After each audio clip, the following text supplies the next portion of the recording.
Bhaskar YouTube ಚಾನಲ್ಗೆ ಸ್ವಾಗತ. ನಾನು ತಿಪಟೂರಿನಿಂದ ಶುಭಾ ವಿಶ್ವಕರ್ಮ. ಡಿಸೆಂಬರ್ 18ರಿಂದ 21ರವರೆಗೆ 4 ದಿನಗಳ ಕಾಲ ತಿಪಟೂರು ನಗರದ ಕಲ್ಪತರು ಕ್ರೀಡಾಂಗಣದಲ್ಲಿ ನಡೆದ 39ನೇ ರಾಜ್ಯಮಟ್ಟದ ಮಹಿಳಾ ಮತ್ತು ಪುರುಷರ ಹೊನಲು ಬೆಳಕಿನ ಖೋ ಖೋ ಚಾಂಪಿಯನ್ ಕ್ರೀಡಾಕೂಟದಲ್ಲಿ ಆಳ್ವಾಸ್ ತಂಡ ಪುರುಷರ ವಿಭಾಗದಲ್ಲಿ ಪ್ರಥಮ ಸ್ಥಾನ ಗಳಿಸಿ ಪ್ರಶಸ್ತಿ ಮುಡಿಗೇರಿಸಿಕೊಂಡರೆ, ದ್ವಿತೀಯ ಸ್ಥಾನವನ್ನು ಬೆಂಗಳೂರು ಪೈನಿಯರ್ ಕ್ಲಬ್ ತಂಡ ಪಡೆದುಕೊಂಡಿತು. ಮಹಿಳೆಯರ ವಿಭಾಗದಲ್ಲಿ ಕುರುಬೂರು ಕಪಿಲಾ ಸ್ಪೋರ್ಟ್ಸ್ ಕ್ಲಬ್ ಪ್ರಥಮ ಸ್ಥಾನ ಪಡೆದುಕೊಂಡರೆ, ದ್ವಿತೀಯ ಸ್ಥಾನವನ್ನು BEYA ಕ್ಲಬ್ ಪಡೆದುಕೊಂಡಿತು.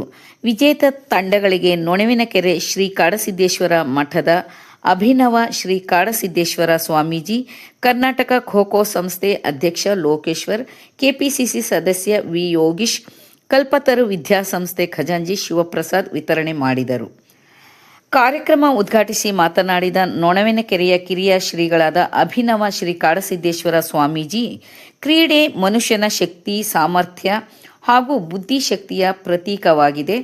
ಮನುಷ್ಯ ದೈಹಿಕವಾಗಿ ಸದೃಢವಾಗಿದ್ದರೆ ಮಾತ್ರ ಮಾನಸಿಕವಾಗಿ ಆರೋಗ್ಯವಾಗಿರಲು ಸಾಧ್ಯ. ಪೋಷಕರು ಮಕ್ಕಳನ್ನು ಕ್ರೀಡೆಗಳ ಕಡೆ ಆಸಕ್ತಿ ಬೆಳೆಯುವಂತೆ ಮಾಡಬೇಕು. ಕ್ರೀಡೆ, ದೈಹಿಕ ಕಸರತ್ತು ಹಾಗೂ ಯೋಗ ಮನುಷ್ಯನ ದೀರ್ಘಾಯುಷ್ಯಕ್ಕೆ ಸಹಾಯಕಾರಿಯಾಗುತ್ತದೆ.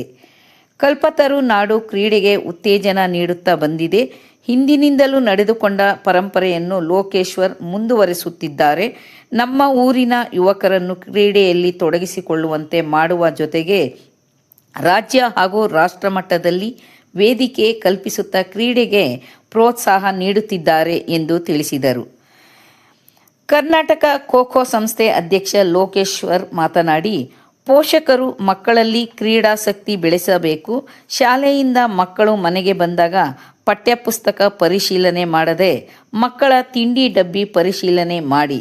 ಅವರು ಹೆಚ್ಚು ದೈಹಿಕವಾಗಿ ಶ್ರಮ ವಹಿಸಿದ್ದಾಗ ಹಸಿವು, ಬಾಯಾರಿಕೆ ಜಾಸ್ತಿಯಾಗುತ್ತದೆ. ದೈಹಿಕ ಚಟುವಟಿಕೆಗಳಲ್ಲಿ ತೊಡಗಿಸಿಕೊಂಡಾಗ ಮಾತ್ರ ಮಕ್ಕಳ ಆರೋಗ್ಯ ಉತ್ತಮವಾಗಿರುತ್ತದೆ. ತಿಪಟೂರು ಹಿಂದಿನಿಂದಲೂ ಕ್ರೀಡೆಗೆ ಹೆಚ್ಚಿನ ಪ್ರೋತ್ಸಾಹ ನೀಡುತ್ತಾ ಬಂದಿದೆ.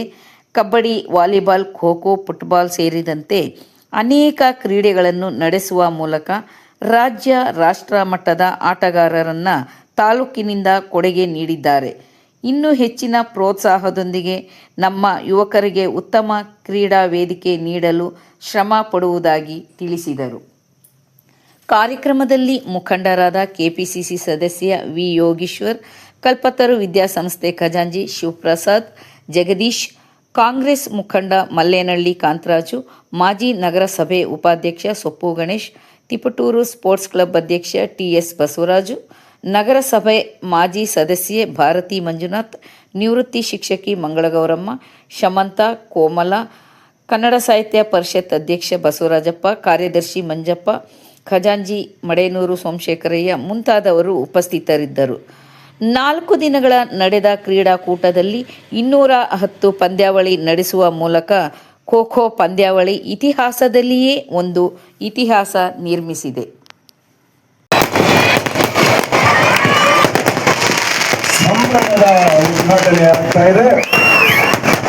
ರಾಜ್ಯ ಮಟ್ಟದ ಖೋ ಖೋ ಪಂದ್ಯಾವಳಿಯ ಒಂದು ಸಂಭ್ರಮದ ಉದ್ಘಾಟನೆ ನೆರವೇರ್ತಾ ಇದೆ.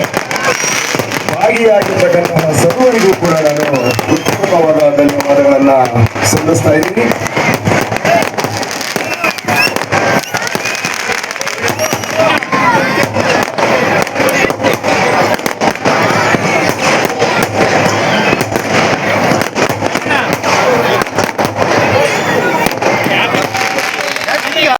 ಖೋ ಖೋ ಪಂದ್ಯಾವಳಿಯ ಉದ್ಘಾಟನಾ ಸಮಾರಂಭದ ವೇದಿಕೆಯಲ್ಲಿ ಆಸೀನರಾಗಿರ್ತಕ್ಕಂತಹ ಪರಮ ಪೂಜ್ಯರನ್ನು ಒಳಗೊಂಡಂತೆ ಎಲ್ಲ ಗಣ್ಯಮಾನ್ಯರನ್ನ, ಅತಿಥಿ ಮಹಾಶಯರನ್ನ ಹೃದಯಪೂರ್ವಕವಾಗಿ ಸ್ವಾಗತಿಸಿದಂತಹ ಹಾಗೂ ದೇಶದ ಇತಿಹಾಸದಲ್ಲಿ ದಾಖಲೆಯ ಈ ಒಂದು ಪಂದ್ಯಾವಳಿಯನ್ನ ನಡೆಯಲಿಕ್ಕೆ ಸಾಕಷ್ಟು ಶ್ರಮವನ್ನು ವಹಿಸಿರ್ತಕ್ಕಂತಹ ಕರ್ನಾಟಕ ರಾಜ್ಯ ಖೋ ಖೋ ಸಂಸ್ಥೆಯ ಅಧ್ಯಕ್ಷರು ಹಾಗೂ ಖೋ ಖೋ ಫೆಡರೇಷನ್ ಆಫ್ ಇಂಡಿಯಾದ ಉಪಾಧ್ಯಕ್ಷರು ಆಗಿರ್ತಕ್ಕಂತಹ ಸನ್ಮಾನ್ಯ ಶ್ರೀ ಲೋಕೇಶ್ವರ್ ಸರ್ ಅವರನ್ನ ಹೃದಯಪೂರ್ವಕವಾಗಿ ಈ ಒಂದು ಉದ್ಘಾಟನಾ ಸಮಾರಂಭಕ್ಕೆ ಅವರನ್ನ ಸ್ವಾಗತಿಸಬೇಕು ಅಂತ ಹೇಳಿ ನಾನು ಕೋರ್ಕೊತಾ ಇದ್ದೀನಿ. ಎಲ್ಲ ಕ್ರೀಡಾಪಟುಗಳವರೇ, ಲೋಕೇಶ್ವರ್ ಅವರೇ, ಈ ಸಂಸ್ಥೆಯ ರಾಷ್ಟ್ರೀಯ ಅಧ್ಯಕ್ಷರೇ, 3 ಸಂಸ್ಥೆಗಳ ಸಂಯುಕ್ತ ಆಶ್ರಯದಲ್ಲಿ ನಡೆಯತಕ್ಕಂಥ ಈ ಕಾರ್ಯಕ್ರಮದ ಎಲ್ಲ ಕಾರ್ಯಕರ್ತರೇ, ಇವತ್ತು ನಿಜವಾಗ್ಲೂ ತಿಪ್ಟೂರಿನಲ್ಲಿ ಒಂದು ಹಬ್ಬದ ವಾತಾವರಣ ಉಂಟಾಗಿದೆ.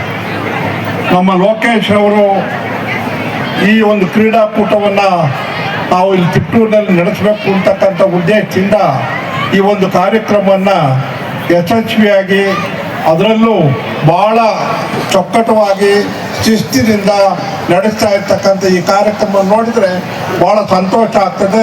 ಜೊತೆಗೆ ರಾಷ್ಟ್ರೀಯ ಮಟ್ಟದ ಅಧಿಕಾರಿ ವರ್ಗದವರನ್ನು ಎಲ್ಲರನ್ನೂ ಕರೆಸಿ ಇಲ್ಲಿ ಈ ಕಾರ್ಯಕ್ರಮ ನಡೆಸ್ತಾ ಇರ್ತಕ್ಕಂಥ ವೇದಿಕೆ ಮೇಲಿರ್ತಕ್ಕಂಥ ಎಲ್ಲ ಗಣ್ಯರೇ, ಕ್ರೀಡಾಪಟುಗಳೇ, ಕ್ರೀಡಾಭಿಮಾನಿಗಳೇ, ಇಲ್ಲಿ ನಡೆದಿರ್ತಕ್ಕ ಎಲ್ಲ ಸದ್ಭಕ್ತ ಮಾಡ್ತಾರೆ.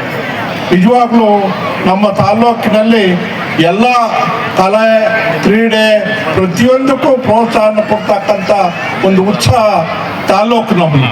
ಕೇಂದ್ರ ಜಿಲ್ಲಾ ಮಟ್ಟ ಆಗಬೇಕಾಯ್ತು, ಆದರೂ ತಾಲ್ಲೂಕು ಮಟ್ಟದಲ್ಲಿ ಜಿಲ್ಲಾ ಮಟ್ಟದಲ್ಲಿ ನಡೀತಕ್ಕಂಥ ಎಲ್ಲ ಕಾರ್ಯಕ್ರಮನ ಇಲ್ಲಿ ನಿಯೋಜನೆಗೊಳಿಸಿ ನಡೆಸ್ತಾ ಇದ್ದಾರೆ.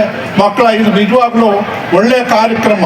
ರಾಷ್ಟ್ರಾದ್ಯಂತ ನೀವೆಲ್ಲ ಬಂದು ಒಂದೇ ಸ್ಥಳದಲ್ಲಿ ವಾತಾವರಣ ಎಲ್ಲರೂ ನಗುತ್ತಾ ಸ್ನೇಹಿತೆಯ ಭಾವದಿಂದ ಈ ಕ್ರೀಡೆಯಲ್ಲಿ ಭಾಗವಹಿಸಿ ಕ್ರೀಡೆಯನ್ನು ಯಶಸ್ವಿಗೊಳಿಸಬೇಕು, ಶಿಸ್ತನ್ನು ಕಾಪಾಡಿಕೊಂಡು ಹೋಗಬೇಕು. ನಿಜವಾಗ್ಲೂ ನಿಮಗೆ ಒಂದು ಸೌಭಾಗ್ಯ ದಿವಸ. ಈ ಒಂದು ಕಾರ್ಯಕ್ರಮದಲ್ಲಿ ಭಾಗವಹಿಸ್ತಕ್ಕಂಥದ್ದು ಒಳ್ಳೆಯ ಕಾರ್ಯಕ್ರಮ. ಅದರ ಜೊತೆಗೆ ನಮ್ಮ ಲೋಕೇಶ್ರವರು ನಮ್ಮ ತಿಪ್ಟೂರಿನಲ್ಲೇ ಈ ಕಾರ್ಯಕ್ರಮವನ್ನು ನಡೆಸಬೇಕು ಅಂತಕ್ಕಂಥ ಸದುದ್ದೇಶದಿಂದ ಭಾಳಷ್ಟು ಕಾರ್ಯಕ್ರಮವನ್ನು ನಡೆಸ್ತಾ ಇದ್ದಾರೆ. ಅದು ಶಿಸ್ತಿನಿಂದ, ಸಮಯದಿಂದ ಆ ಕಾರ್ಯಕ್ರಮಕ್ಕೆ ಏನು ಬೇಕಾಗಿದೆ ಅಷ್ಟನ್ನು ವ್ಯವಸ್ಥಿತವಾಗಿ ಮಾಡಿರ್ತಕ್ಕಂಥವು. ಮೊನ್ನೆ ನಮ್ಮ ತಿಪ್ಟೂರಿನಲ್ಲಿ